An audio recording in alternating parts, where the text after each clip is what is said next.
Assalamualaikum warahmatullahi wabarakatuh. Kembali lagi di Kering, kelas daring. Jadi kali ini kita akan membahas tentang mata pelajaran Bahasa Indonesia di kelas 7 semester genap.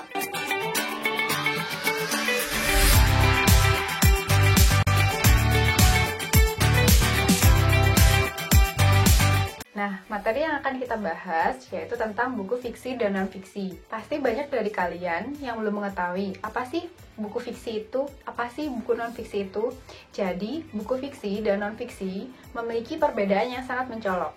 Buku fiksi merupakan tulisan bersifat imajinatif, sehingga di dalamnya biasanya berisikan opini-opini atau cerita khayalan yang belum tentu terjadi.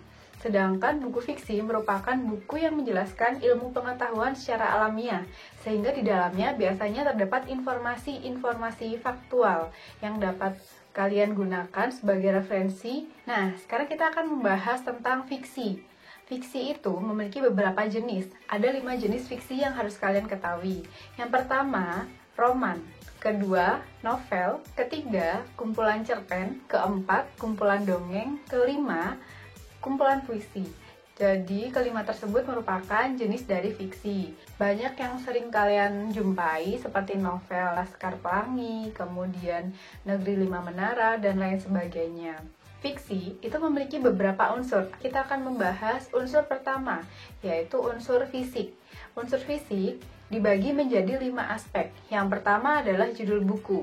Jadi, judul buku merupakan salah satu unsur fisik karena dia biasanya terlihat atau tampak di bagian cover dari buku. Jadi fisik ini yang bisa dilihat oleh indera penglihatan kita.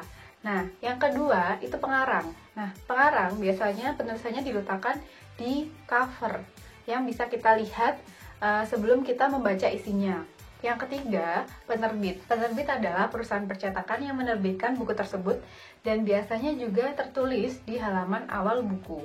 Yang keempat, tahun terbit. Tahun terbit ini biasanya ditulis bersamaan atau berdekatan dengan tempat penerbit atau perusahaan penerbit dari buku tersebut. Yang terakhir adalah jumlah halaman. Untuk jumlah halaman, ini biasanya dapat kalian temui di daftar pustaka. Jadi, pada daftar pustaka biasanya diberi perincian apa saja yang ada dalam buku tersebut, kemudian berapa jumlah halaman yang ada. Selanjutnya, yang unsur kedua itu adalah unsur intrinsik. Unsur intrinsik dari buku fiksi hampir sama seperti unsur intrinsik cerpen ataupun fabel yang sudah kalian pelajari di semester sebelumnya.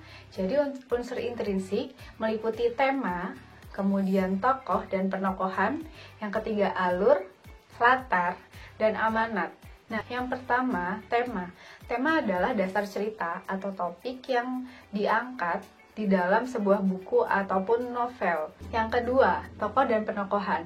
Tokoh dan penokohan seperti mata uang koin. Jadi, mereka berbeda namun saling berdampingan. Tokoh merupakan orang dalam sebuah cerita, sedangkan penokohan merupakan perwatakan atau sifat dari orang tersebut. Jadi, sangat berbeda. Yang ketiga, alur. Alur merupakan rangkaian cerita. Jadi alur biasanya dibagi menjadi 3, yaitu alur maju, mundur, dan campuran. Alur maju biasanya menceritakan masa sekarang ke masa depan.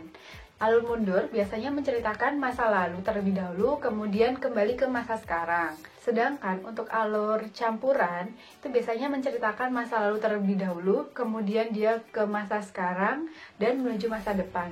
Atau bisa dari masa sekarang ke masa depan, kemudian menceritakan masa lalu. Jadi alur campuran merupakan gabungan dari alur maju dan alur mundur. Yang keempat adalah latar. Latar dibagi menjadi 3, ada latar suasana, latar waktu, dan latar tempat. Untuk latar suasana merupakan perasaan dari tokoh atau perasaan yang digambarkan, diceritakan oleh pengarang.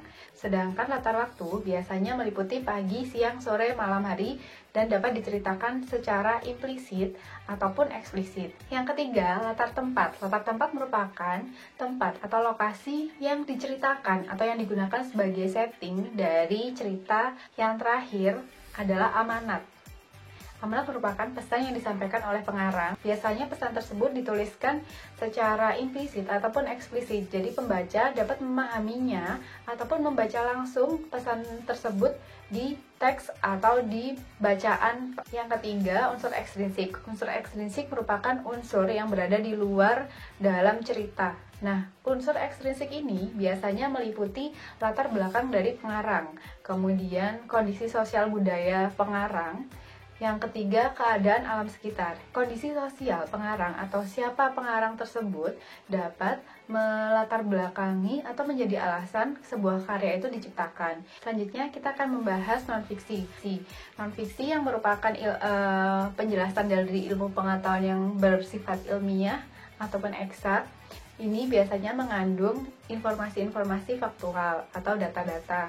Biasanya buku non-fiksi ini bisa kalian temui seperti ensiklopedia, kemudian kamus bahasa, atau buku mata pelajaran yang sering kalian gunakan di sekolah. Itu contoh-contoh dari non-fiksi atau jenis dari non-fiksi. Nah, non-fiksi memiliki 2 unsur saja, berbeda dengan fiksi yang memiliki 3 unsur yang harus kalian ketahui. Untuk non-fiksi, unsur pertamanya adalah unsur fisik. Buku fiksi dan buku non-fiksi memiliki unsur fisik yang sama, yaitu 5 aspek tersebut. Kemudian yang kedua unsur isi buku. Jadi pada unsur isi buku, berbeda dengan buku fiksi yang memiliki unsur intrinsik dan ekstrinsik. Nah, unsur isi buku ini dibagi menjadi 2, yaitu tema dan isi. Contoh tema pada buku non-fiksi misalnya, ensiklopedia tentang reptil. Sehingga temanya reptil, kemudian isinya nanti dijelaskan dengan sebab-sebab yang ada. Reptil itu jenisnya apa saja, kemudian persebarannya di mana, dan bisa juga dijelaskan secara detail fungsi dari organ-organ tubuhnya. Jadi itu perbedaan buku fiksi dan non-fiksi. Bisa kalian cek di rumah, ada berapa buku fiksi yang kalian miliki, kemudian berapa buku non-fiksi yang kalian miliki. Gemar-gemarlah membaca dan mengkoleksi buku. Terima kasih. Wassalamualaikum warahmatullahi wabarakatuh.